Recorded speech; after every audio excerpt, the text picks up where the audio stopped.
Fala, leitores da Bíblia. Hoje a gente vai dar continuidade à nossa leitura de Abacuque. Vamos ler o capítulo 2 e lembrando que nessa carta nós vemos um diálogo entre o profeta e Deus. Ele faz questionamentos e Deus responde àquilo que ele coloca.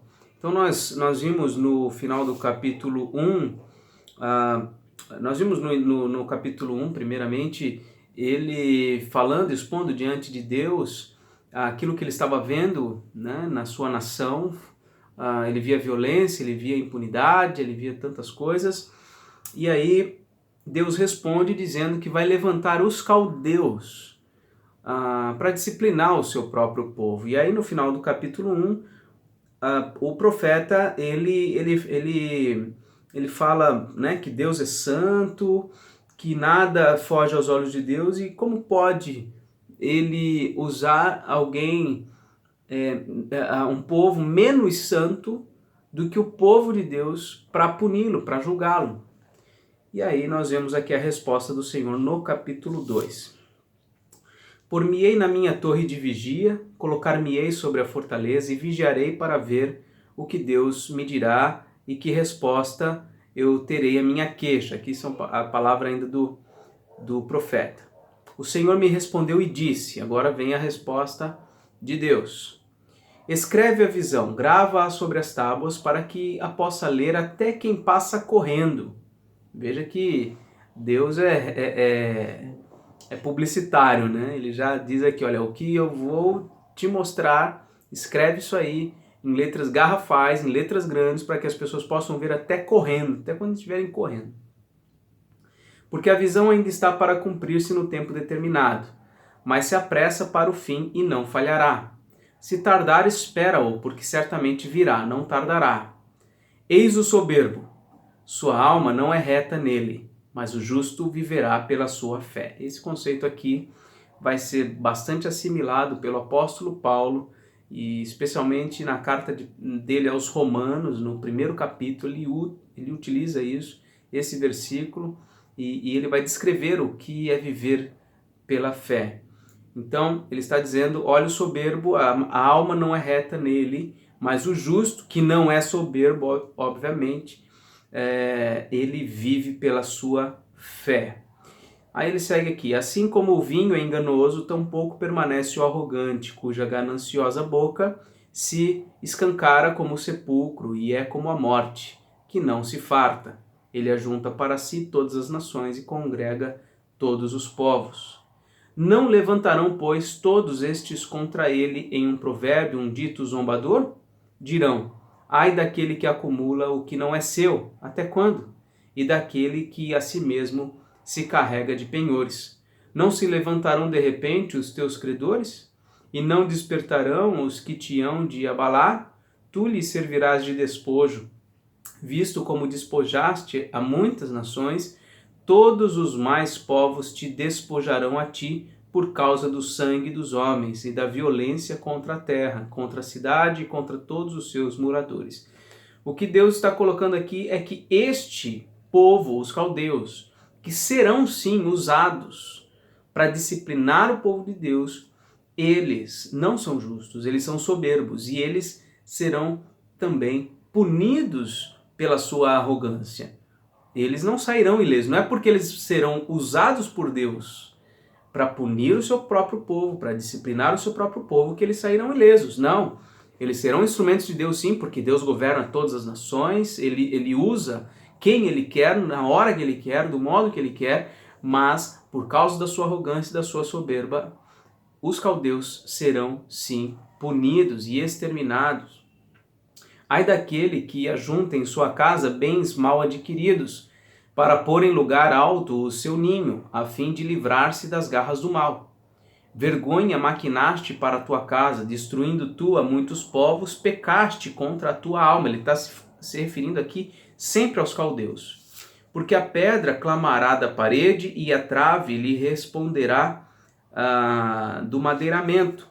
Ai daquele que edifica a cidade com sangue e a fundamenta com iniquidade. Não vem do Senhor dos Exércitos que as nações labutem para o fogo e os povos se fatiguem em vão? pois a terra se encherá do conhecimento da glória do Senhor, como as águas cobrem o mar. Esse versículo aqui, ele é bastante citado hoje em dia, e de fato é uma aspiração de que Deus se revele a todas as nações, e o conhecimento de Deus inunde a terra como as águas cobrem o mar. Agora, em que contexto esse versículo está sendo colocado aqui? Certamente, eu creio, não é num contexto missionário, como muitas vezes ele é usado, no sentido de que nós devemos sair, evangelizar, por causa disso, de que o conhecimento do Senhor cobrirá a terra como a glória do Senhor, como as águas cobrem o mar. Desculpa o meu gaguejar aqui. Não é um contexto de missões, esse aqui é um contexto de juízo. É um contexto de juízo. Deus está proclamando o juízo sobre as nações. Ele está dizendo assim, ó, não vem do Senhor dos Exércitos que as nações labutem para o fogo e os povos se fatiguem em vão. Ele está falando daquelas nações, daquele que edifica a cidade com sangue e a fundamenta na iniquidade. Ele está falando aqui dos caldeus, que ajuntam nas suas casas bens mal adquiridos. Quando está sendo colocado aqui no versículo 14, a terra se encherá do conhecimento da glória do Senhor como as águas cobrem o mar, em outras palavras ele está dizendo aqui que a justiça de Deus virá sobre todas as nações. Tudo isso que é feito pelas nações, pelos homens, será punido, será extirpado. Quando a glória do Senhor inundar toda a terra, tudo se desfará. E eu não tenho muito tempo de falar sobre a glória do Senhor, mas tente lembrar de algumas ocorrências do Antigo Testamento que fala sobre a glória do Senhor, e são ocorrências muito sérias, muito graves. Quando a glória do Senhor se manifesta, os homens não podem se aproximar, porque se aproximarem serão mortos.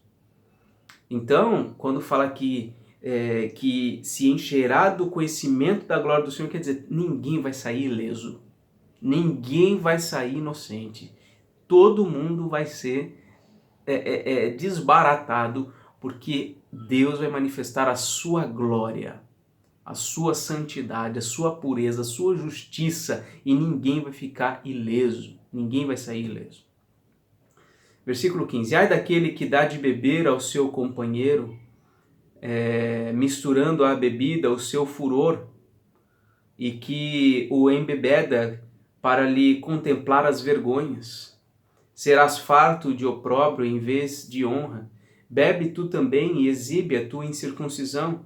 Chegará a tua vez de tomares o cálice da mão direita do Senhor, e ignomínia cairá sobre a tua glória. Porque a violência contra o Líbano te cobrirá, e a destruição que fizeste dos animais ferozes te assombrará, por causa do sangue dos homens e da violência contra a terra, contra a cidade e contra todos os seus moradores. Que aproveita o ídolo, visto que o seu artífice o esculpiu, e a imagem de fundição, mestra de mentiras, para que o artífice confie na obra, fazendo ídolos mudos? Ai daquele que diz à madeira, acorda, e à pedra muda, desperta. Pode o ídolo ensinar? Eis que está coberto de ouro e de prata, mas no seu interior não há fôlego nenhum.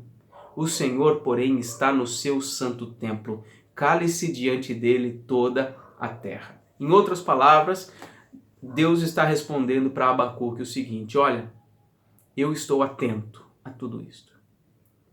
Eu estou atento.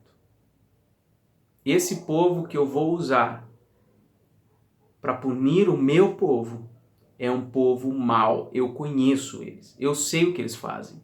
Não se preocupe. Não se preocupe. Eu vou julgá-los também. Em outras palavras, é isso que, resumidamente, o Senhor está dizendo para o profeta Abacuque aqui no capítulo 2. E essa foi a leitura de hoje. Até amanhã, se Deus quiser.